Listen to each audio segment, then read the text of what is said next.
take Georgia, and then we change the world. Yeah! I'm sorry, can you repeat that, Mr. Schumer? Now we take Georgia, and then we change America. He's just the worst. Joining me now is Joe Pinion. He's running for Senate against Chuck Schumer in New York, and he can win. I love this guy, Joe. Chuck Schumer, what's wrong with Chuck Schumer? There's something wrong with this guy.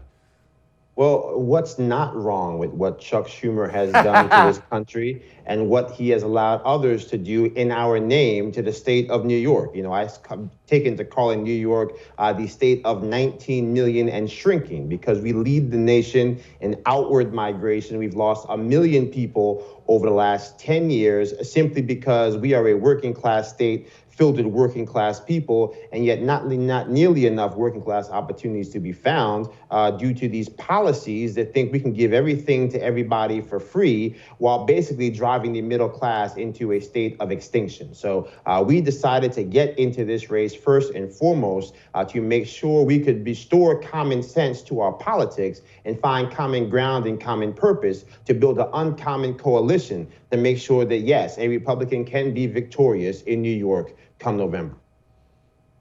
I'm glad you brought up the working class people because I'll be honest with you, as you know, I'm a big fan of New York, especially New York City. I love upstate. I enjoy the place. And when I think about New York, one of the things that I think about is dock workers, union guys. Like that's kind of what comes into mind. New York tough guys who work with their hands. And all I get are emails now from these guys saying, I can't even afford to live here. I'm going to Jersey. I'm going to Connecticut. I'm moving to Florida. That's all I get now is from these guys who say I can't afford food here. Well, I mean, it's really crazy. I mean, now we've seen so many people across this state, and the hard truth is that those who could afford to leave have left.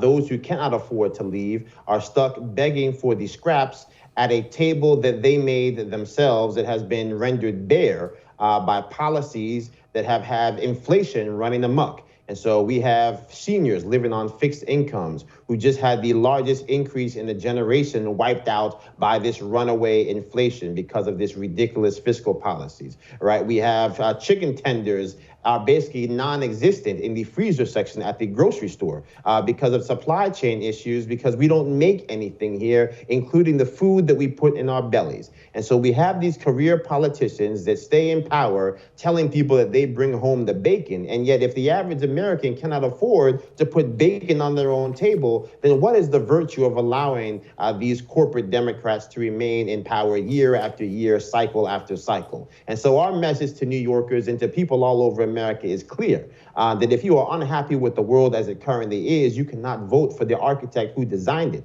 Chuck Schumer's fingerprints are on everything that has gone wrong in society today, whether you are left of Bernie Sanders, or whether you are right of Donald Trump. And so we want to make sure that the people of New York know they have a chance to have a choice for the first time in 24 years. And we want to let the American people know that whether you live in New York or whether you rest your head in California, what Chuck Schumer does in the name of New Yorkers down in D.C., it impacts all Americans. And so we need to have a collective effort from coast to coast to make sure that our voices are heard and that his reign of terror comes to an end.